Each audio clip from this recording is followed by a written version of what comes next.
nasa langit ka, sambahin natin. Mapasa amin ang kaharian mo, sundin ang loob mo dito sa lupa para sa langit. Bigyan mo kami ng aming kakanin sa araw-araw. Patawarin mo kami sa aming mga sala, kaya na ang pagpapatawad namin sa nagkakasala sa amin. At huwag mo kami paintulad sa tukso, diyan kami sa lahat ng masama. Amen. Iniling namin kami yadya sa lahat ng masama, pagkalooban ng kapayapaan araw-araw. Iligtas sa kasalanan at ilayo sa lahat ng kapahamakan, samantalang aming pinananabikan ng dakilang araw ng pagpapahayag na tagapagligtas namin si Yesu Cristo.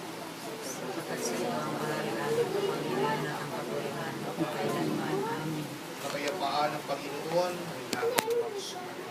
Sumirin. Bigayan tayo ng kapayapaan ni Cristo sa bawat isa.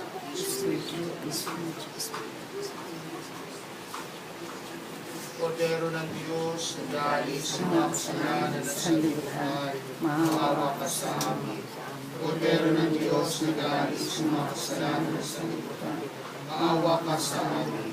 Kordero ng Diyos, na galing sa mga kasalanan at sanlibutan, ipagkaloob mo sa amin ang kapayapaan. Mga kapatid, narito si Kristo, ang Kordero ng Diyos, nag-aanyaya sa ating makisatayo sa kanyang bibig. Panginoon, di ang karapat-dapat na magpatuloy sa iyo, Ngunit sa isang salita mo lamang, alagad na